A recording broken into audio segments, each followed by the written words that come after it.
नमस्कार दोस्तों, आपका फिर से स्वागत है हमारी कक्षा में। पिछली कक्षाओं में हमने बात करी थी बाइनरी सिस्टम के बारे में और मेमोरी यूनिट्स के बारे में। हमने जाना था मेमोरी यूनिट्स किस प्रकार आगे बढ़ती है, डिबल्स बिट से चालू होती है, वर्ड टू बाइट और जियो बाइट पर पहुंच जाती है। लेकिन कई सारे प्रश्न हमारे जहन में ये आते हैं कि हम इतनी सारी इकाइयों को याद कैसे रख पाएंगे। याद रखने का कोई वैसे तो कोई तरीका होता नहीं, हमें पढ़ना पड़ता है।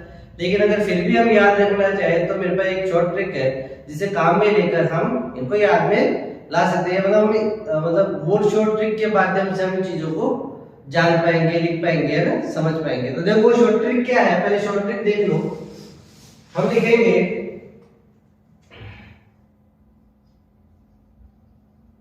भाई नंदू ने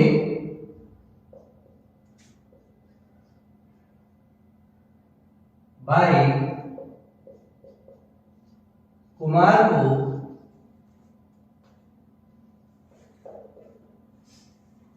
को एमजीटी मॉल में बुलाया, मॉल में बुलाकर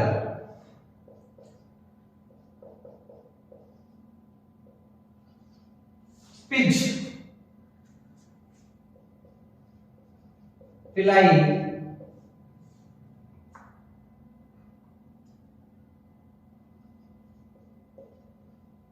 और दोनों अपने सारे झगड़े भूल गए। ठीक है, ये एक तरीका होता है। ये मान के चलो कि दो भाई थे, एक भाई का नाम था नंदू और एक भाई का नाम था कुमार। ठीक है, दोनों भाइयों में कुछ झगड़े चल रहे थे आपस में किसी चीज को लेकर। दोनों ने एक जगह बात करी, सुलह करी। उन्होंने कहा कि भैया चलो आओ, तो वो एक एमजीटी मॉल में गए। एमजीटी मॉल में जाकर उन्होंने पिच पी, पिच आती है ना, पिच, वो पिच पी और पीते पीते दोनों में प्यार जागृत हुआ और दोनों अपने झगड़े भूल गए। ठीक है, अब इसका संबंध हम कैसे बनाते हैं, तो देखिए, अगर मैं बात करूं भाई के बी की, नंदू के एम की, फिर भाई के बी की, कुमार के की, और हम बात करते हैं एमजीटी की। ठीक है, जो इंग्लिश में लिखे हैं ना, सिर्फ उनकी बात करेंगे और अपने पास में रहा PEZY। समझते हैं कैसे? देखो, बी से बनेगा बिट, जो मैंने तुम्हें बताया था 0 या 1 को, किसी को एक को बिट बोलते हैं। उसके बाद में बात करते हैं एन की, तो एन से बनेगा निब्बल। ठीक है, अब निब्बल कितने का होता है? निब्बल होता है अपने 4 बिट का, 4 बिट का एक निब्बल बनता है। ठीक है, इसको कुछ ऐसे लिख लो, इसको यूं लिख लो कि बिट बराबर 0 या 1।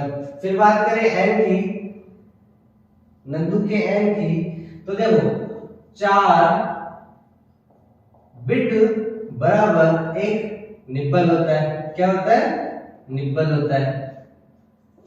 ठीक है, अब उसके बाद में बात करें फिर बी की, तो बी का मतलब होता है बाइट।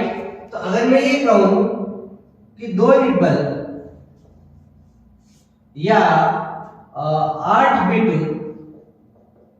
2 निब्बल या 8 बिट मिलकर एक बाइट बनाते हैं। क्या बनाते हैं? एक बाइट बनाते हैं। तो देखो फिर आया, ये भाई का बाइट आया। ठीक है, अब इसके बाद में मैं बात करूं कि 1024 बाइट मिलकर एक किलोबाइट बनाते हैं, जिसे तुम केबी बोलते हो। तो कुमार का क्या आया? ठीक है, तो इसे अपन केबी भी बोलते हैं। उसके बाद में बात करूं कि 1024 केबी मिलकर एक एमबी बनाते हैं, जिसे आप मेगाबाइट भी बोलते हो, मेगाबाइट भी कहते हैं। कौन सा हुआ? एनजीटी का एम।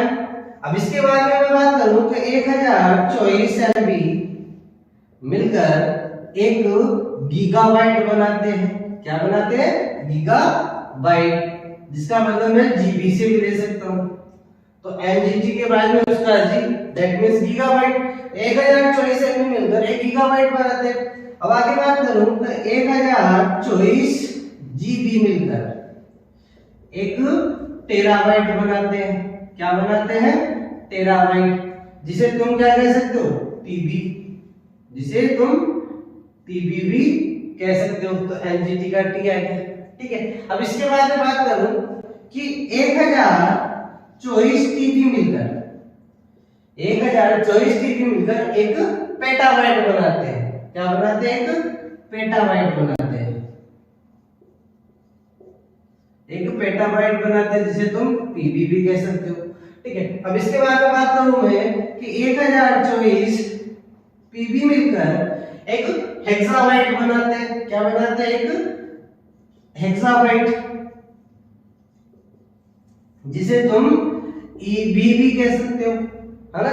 उसके बाद बात करूं कि 1024 ईबी मिलकर 1024 ईबी मिलकर एक जेटाबाइट बनाते हैं। क्या बनाते हैं? एक जेटाबाइट, जिसे तुम जेडबी भी कह सकते हो। ठीक है, अगर इसके बाद की बात करूं मैं कि 1024 जेडबी मिलकर मतलब 24 जेटाबाइट मिलकर एक योटाबाइट बनाते हैं। क्या बनाते हैं? एक योटाबाइट, जिसे तुम वाईबी भी कह सकते हो। ठीक है, अब इसके बाद की बात करो, पीजी हो गया।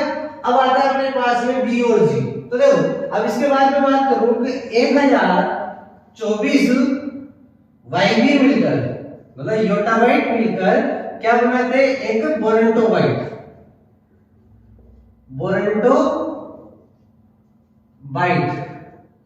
जिसे तुम बीबी भी कह सकते हो।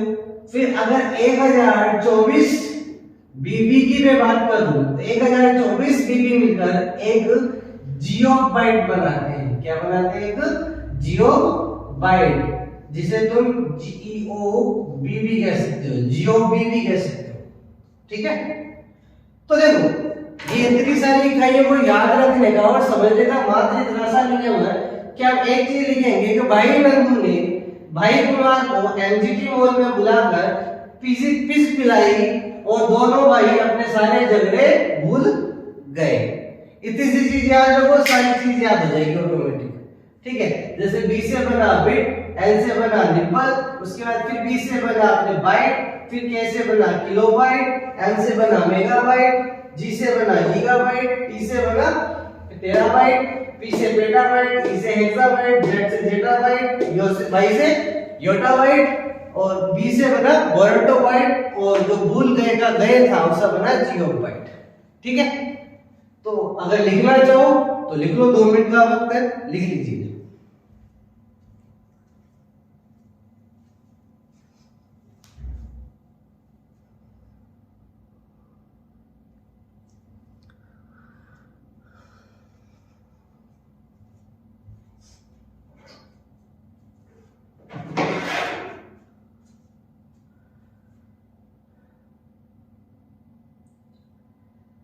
ठीक है, ये लिख लिया। अब जैसा कि हमने बात कर ली थी, हम आगे समझेंगे डेटा के बारे में कि डेटा क्या होता है, डेटा कहते किसे। नाम तो बहुत सुना आपने कि डेटा के बारे में, डेटा क्या होता है।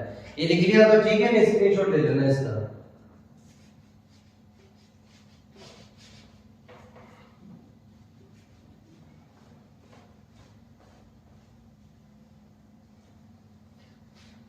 अगर अगली बात मैं करूं डेटा के बारे में कि क्या होता है डेटा, जैसे हम थंबनेल में दे रखा था, डेटा और डेटा के सर्वर के बारे में हमें जानना था कि डेटा क्या होता है, डेटा सर्वर क्या होता है।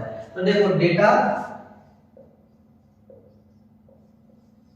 हम टेक्निकल भाषा के अंदर सूचना को, कोई भी प्रकार की सूचना है, किसी भी प्रकार की सूचना जो बाद में चलकर यूजर के किसी न किसी रूप में काम आती है, वो सारी चीजें डेटा कहलाती है। ठीक है, अब सवाल यह आता है अगर डेटा होता किस फॉर्मेट में, डेटा कहते हैं किसे। तो देखो, अगर मैं तुम्हें तुम्हारी भाषा में या एक सिंपल सी भाषा में समझाना चाहूँ कि डेटा हम कहते हैं किसे, कि डेटा हम कहते हैं उन सारी चीजों को जो हमारे पास में वो इलेक्ट्रॉनिक सूचना जो हमारे कंप्यूटर में, हमारे मोबाइल में या हमारे इलेक्ट्रॉनिक डिवाइस के अंदर स्टोर है, जो किसी ने किसी सूचना को अपने आप में बदल रही है, अर्थपूर्ण सूचना में अपने आप को बदल रही है, डेटा कहलाती है। जैसे कि अगर तुम्हें बात बताऊं तो मेरे कंप्यूटर में अगर कोई पिक्चर पड़ी है, कोई मूवी पड़ी है, वो ही डेटा है, वो डेटा फॉर्मेट है।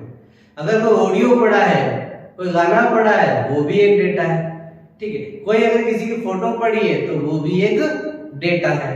अगर देखो हम बात करें डेटा की परिभाषा तो देखिएगा,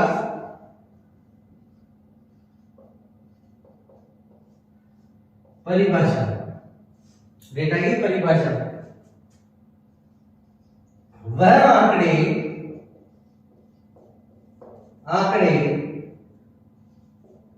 जो किसी अर्थपूर्ण सूचना से संबंध रखते हैं, वह आंकड़े जो किसी अर्थपूर्ण सूचना से संबंध रखते हैं डेटा कहलाते हैं। या अगर मैं ऐसे कहूं, अगर मैं दूसरी परिभाषा दूं डेटा की, सूचना को डेटा कहा जाता है, ठीक है। अब उदाहरण के तौर पे मैं आपको बात बताऊंगी, छोटा सा उदाहरण लेते हैं अपन कि जैसे मान लीजिए कि मुझे कहा गया अगर तुम्हें किसी स्कूल का डेटा स्टोर लेके आना है ना, कलेक्ट करके लाना है, तो स्कूल के डेटा के अंदर क्या क्या चीजें आएगी। तो स्कूल के डेटा के अंदर ऑल ओवर डेटा की बात करूं मैं तो स्कूल के डेटा में क्या क्या आएगा देखना, जैसे कि आएगा प्रधानाध्यापक का नाम, मतलब प्रिंसिपल का नाम, प्रिंसिपल का नाम, वहां के जो प्रिंसिपल, उसके बाद में टीचर्स का नाम, जो भी वहां पे अध्यापक है उनका नाम, ठीक है, और वहां के स्टूडेंट का नाम, स्टूडेंट का नाम। ये तो बात थी उनके नाम की, ठीक है। अगर इनके संबंध में और डेटा में अगर इनसे बनाऊं तो इनके संबंध में और डेटा कैसे बनेगा, जैसे कि प्रिंसिपल का नाम क्या है, उनके पिता का नाम क्या है, ठीक है, वो कहां से आते हैं, उनका कॉन्टेक्ट नंबर क्या है, उनका ईमेल एड्रेस क्या है, और ऐसा का ऐसा सारी चीजें इनके साथ बनेगी। तो अगर मैं विद्यार्थियों के डेटा की अगर आपसे बात करूं तो देखो कैसे होगा, जैसे मैं गया किसी कक्षा के अंदर, मुझे कहा गया कक्षा 10 का डेटा आपको बना के लाना है, तो मैं डेटा फॉर्मेट कैसे बनाऊंगा, देखिएगा। पहले स्टूडेंट का नाम है ना, उसके बाद में फादर का नाम, फिर मदर का नाम, ठीक है, मदर नेम, फिर उसके बाद में उसकी क्लास, फिर उसके बाद में उसका कॉन्टेक्ट नंबर, उसके बाद में उसका एड्रेस, ये सारी चीजें उसके डेटा में आएगी। अब डेटा कैसे सूचना देगा, मान लीजिए वो बच्चा है जिसका नाम है राम, पिता का नाम है श्याम, माता का नाम है गीता, ठीक है, कक्षा है 10, कॉन्टेक्ट नंबर जो भी है XYZ, पता है उसका ABC, ठीक है।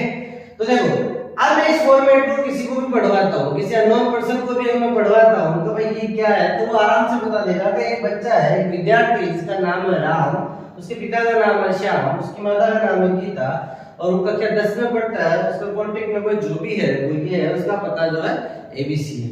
तो यही चीज हमें डेटा बनाती है, हमें मतलब हमारी जो सूचना है उसी को हम डेटा कहते हैं इसी वजह से, ठीक है। अब बात आती है कि ये डेटा होता है, डेटा फॉर्मेट मैंने बता दिया, कोई पिक्चर पड़ी है तो आप बता दोगे भाई ठीक है, जैसे मान लो उदाहरण है तो मैं मेरे फ्रेंड्स कहीं घूमने गए, ठीक है, हमने वहां पर फोटो खींची, आज के 10 साल बाद किसी ने वो फोटो देखी तो उसे देखते सडनली याद आएगा हम वहां पे गए थे, हमने क्या करा था, हमने क्या नहीं, वो फोटो अपने आप में बहुत सारी इंफॉर्मेशन लेके बैठी है, ठीक है। कोई भी गाना होता है, ठीक है, जैसे हनुमान चालीसा दोस्तों, जैसे हनुमान चालीसा है ना, जय हनुमान ज्ञान सागर जय कबीर सती लोग, ऐसे पूरा डिटेल डिस्क्रिप्शन है ना, पूरा एक इंफॉर्मेशन दे रखी है हनुमान जी के बारे में, सही। कोई मूवी है ठीक है, 3 इडियट है, तो कोई सी भी मूवी ले लो आप, वो सब अपने अंदर एक इंफॉर्मेशन लेके बैठी हुई है, ठीक है। ये सारी चीजें क्या कहलाती है, डेटा कहलाती है, ठीक। अगर अब आगे बात करूं मैं डेटा सर्वर की, तो वो बड़ी काम की चीज है, वो देखना, क्योंकि डेटा सर्वर के साथ ही मैं बात बताऊंगा तो मैं डेटा सर्वर कैसे क्रैश होता है ना, कैसे वो काम करना बंद करता है।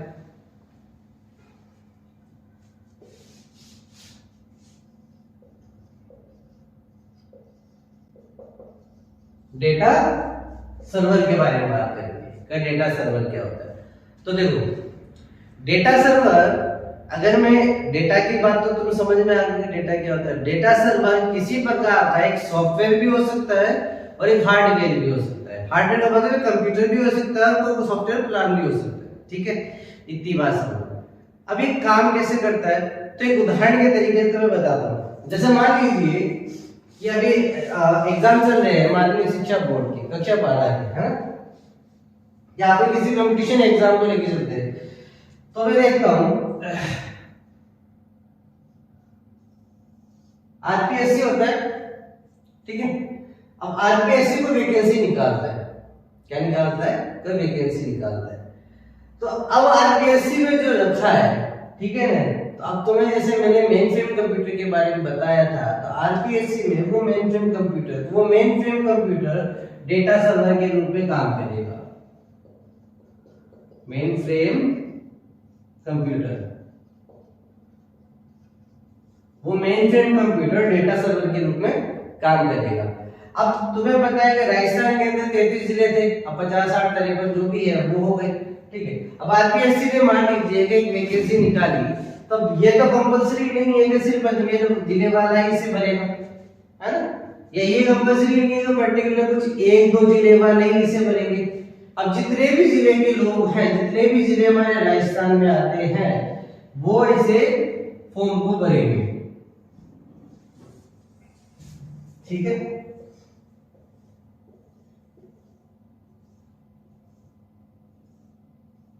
बात समझ में? अब वो सारे फॉर्म भरेगी,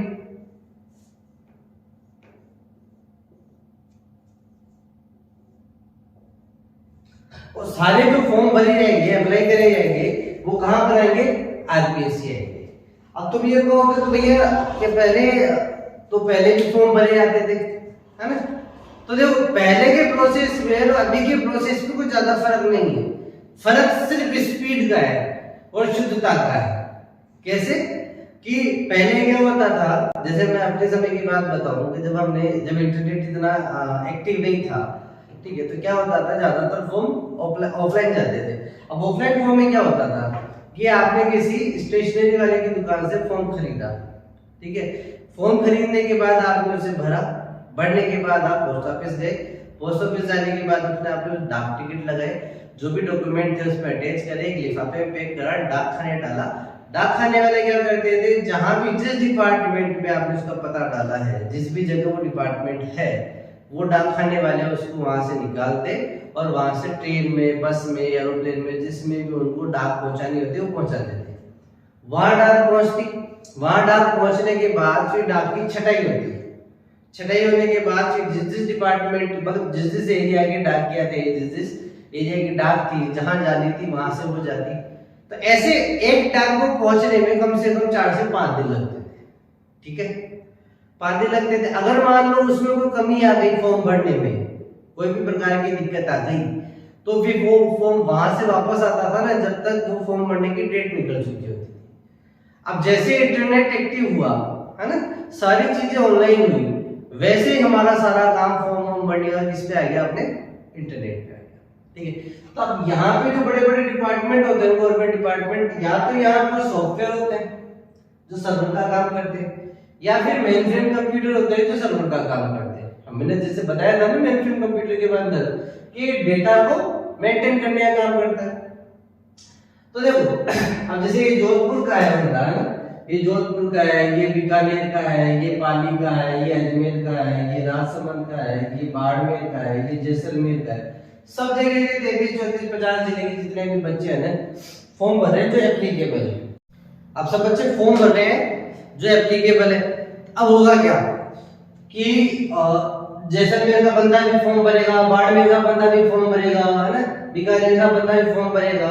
तो सारे फॉर्म जो भरेंगे, जैसे वो एंटर प्रेस करेंगे, एंटर प्रेस करने के बाद वो कहाँ आ जाएंगे, अपने आरपीएससी के सर्वर के पास, यानी अपने मेनफ्रेम कंप्यूटर के पास।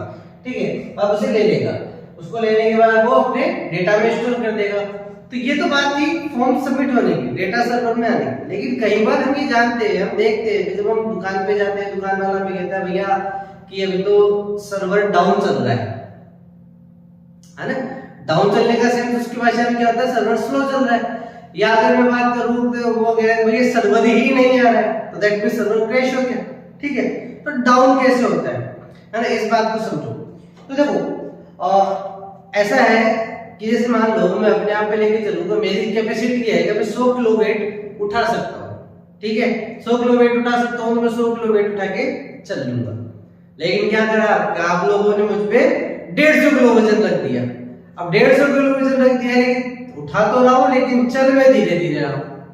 ठीक है, वैसे ही क्या है, मान लो कि ये जो अपना कंप्यूटर है, मेनफ्रेम कंप्यूटर है, ये जो अपना सर्वर है, इसकी कैपेसिटी है कि 1 सेकंड के अंदर, एक अनुमानित विचार बता रहा हूं कि ये 1 सेकंड के अंदर 1000 फॉर्म एक्सेप्ट कर सकता है। लेकिन हुआ क्या कि सभी जगहों से बच्चों ने फॉर्म भरे और ये इस पे आके 1500 फॉर्म एक साथ, या 2000 फॉर्म या 3000 फॉर्म। ठीक है, अब तुम कहोगे भैया ऐसा कैसे होता है, तो ये आप सबको बताया कि जब भी हमारे यहाँ पे कंपटीशन एग्जाम की मान लीजिए कि 2000-4000 पोस्टें भी निकलती है ना, तो फॉर्म जाते हैं 14 लाख तक, है ना, 15-15 लाख तक फॉर्म चले जाते हैं। तब जब फॉर्म चले जाते हैं तो क्या होता है, मेरे से महान आदमी जो होते हैं ना, वो आखिरी वक्त के अंदर याद आती है उन्हें, आखिरी वक्त में जाके उनकी नींद उड़ती है कि भैया चलो अपन फॉर्म भर लेते हैं। ठीक है, तो क्या होता है कि बहुत सारे होते हैं ऐसे, मेरे से महान लोग बहुत सारे होते हैं जो लास्ट में याद आता है कि चलो यार फॉर्म भर लेते हैं। तब वो क्या काम करेंगे, जब फॉर्म भरने जाएंगे ना, तो जैसे उन्होंने प्रेस करा, अब यहाँ पे 1000 फॉर्म की कैपेसिटी है इसकी 1 सेकंड के अंदर, उसके पास आ गए 3000 फॉर्म, 10000 फॉर्म, 20000 फॉर्म।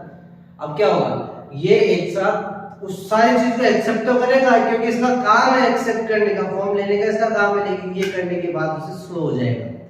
इसका जो प्रोसेसिंग सिस्टम है ना बेटा, वो स्लो हो जाएगा, जिसकी वजह से क्या होगा कि ये आपको बताएगा, दुकान वाला जो आपको कहता है ना कि सर्वर डाउन चल रहा है, तो डाउन दैट मींस कि वो स्लो हो गया है, अब वो आगे के फॉर्म नहीं ले रहा। फॉर्म का साइट तो खोल पा रहे हो, लेकिन आप उसे कंप्लीट भर नहीं पा रहे, वो बार बार वेटिंग प्रोसेस में चल रहा है। ठीक है ना, उसको बोलते हैं सर्वर का डाउन होना या सर्वर का स्लो होना। अब सर्वर क्रैश कैसे होता है, तो भैया आपने 150 किलो वजन तो रख दिया मेरे पे, अब क्या रहा कि आपने आओ देखा नेता उठाया 500 किलो वजन और मेरे ऊपर डाल दिया। तो अब जैसे आपने मेरे ऊपर डाला ना भैया, मैं टैब हो गया। सही है, सीधी सी बात है भैया, आप 500 किलो वजन मेरे ऊपर डाल दोगे, मैं टैब बोल लूंगा। वैसे इसकी कैपेसिटी पे चलेगी 1000 और फॉर्म आ गए इसके ऊपर 10000, 20000, 30000 फॉर्म आ गए एक साथ ही, तो क्या हुआ, ले तो लेगा, लेने के बाद में उसका सिस्टम फेल हो जाएगा। तो सिस्टम जब फेल हो जाता है ना, तो फिर क्या काम करते हैं, यहाँ पे जिस भी डिपार्टमेंट में सर्वर होते हैं वहां पे इसको एक्टिव रखने के लिए, इसको मेंटेन करने के लिए एम्प्लॉय हायर करे हुए होते हैं, वो इसको फिर ठीक करते हैं और जैसे ही ठीक होता है वापस एक्टिव होता है। ठीक है, सर्वर डाउन में भी यही होता है कि जैसे मान लो इसे 1000 फॉर्म की इसकी कैपेसिटी है, इसके बाद 2-2500 फॉर्म आ गए, तो उसके बाद के अंदर आप जो फॉर्म भर रहे हो ना वो भर नहीं पाती है ना, साइट बिल्कुल क्रैश नहीं होती, साइट आपको ये भी नहीं बताती कि आप फॉर्म कहाँ भर रहे हो, बस वो वेटिंग चलती रहती है। तो उस समय वो क्या करता है कि जितने भी फॉर्म उसके पास आए हैं ना उनको चेक करता है और अपने डेटा में स्टोर करता है, एक एक करके रिलीज करता है। जब सारे रिलीज होते हैं फिर से ही एक्टिव हो जाता है, फिर से अपना फॉर्म भरना चालू कर देते हो। ठीक है, क्रैश होने के बाद क्या होता है, क्रैश होने के बाद अपने पास एरर आती है लिखी हुई, जैसे आप कंप्यूटर की साइट खोलते हो ना तो उस पे एरर लिखी हुई आती है, सर्वर नॉट फाउंड आती है ना, 040 कुछ आती है, कुछ लिखा हुआ आता है, कुछ संख्या लिखी आती है, उसमें लिखा आता है server not found. That means कि आपको सर्वर नहीं मिल रहा है क्योंकि सर्वर क्रैश हो चुका है। और जब तक वो रिपेयर नहीं होगा तब तक वो नहीं चलेगा। आप फॉर्म की साइट तक पहुंचना छोड़ो, फॉर्म को खोल तक नहीं पाओगे भरने के लिए। ठीक है, ये होता है सर्वर का क्रैश होना, सर्वर का डाउन होना। आज की क्लास पे इतना ही। कल से हम शुरू करेंगे हमारे कंप्यूटर का अगला टॉपिक, जिसके अंदर हम जानेंगे कि हार्डवेयर क्या होता है, सॉफ्टवेयर क्या होता है, कितने प्रकार के हार्डवेयर होते हैं, कितने प्रकार के सॉफ्टवेयर होते हैं, फिर अब धीरे धीरे एक एक हार्डवेयर पे चर्चा करेंगे, एक एक सॉफ्टवेयर पे चर्चा करेंगे, कहाँ काम आते, कैसे काम आते। क्योंकि देखो ज्यादातर सवाल जो आएंगे ना वो अब कंपटीशन के अंदर बनने वाले सवाल आएंगे जो राजस्थान पुलिस में पूछे जाते हैं, है ना। बट हमारे लोकल जितने भी एग्जाम होते हैं स्टेट लेवल के सब में पूछे जाते हैं, तो ध्यान से आप उसे देखिएगा। कोशिश करेंगे कि हम हमारे इन्हीं लेक्चर्स में जो कंप्यूटर के लेक्चर्स हम ले रहे हैं ना, इन्हीं लेक्चर्स के अंदर हमारे सारे कंपटीशन का तैयारी हो जाए कंप्यूटर का, ताकि हमें बाकी जो हमारा अदर टाइम है वो जैसे अपना राजस्थान जीके हुआ, अपना रीजनिंग हुआ, मैथ हुआ, इन पे देना पड़े, है ना। कंप्यूटर का यहाँ का ही कंप्लीट कोशिश करूंगा कि सारा यहाँ का यही कंप्लीट करा दूं। आज के लिए इतना ही, धन्यवाद। आपको अच्छा लगे तो कल फिर हमारे चैनल पे आइए, पढ़िए और समझिए कंप्यूटर के बारे में कुछ नया।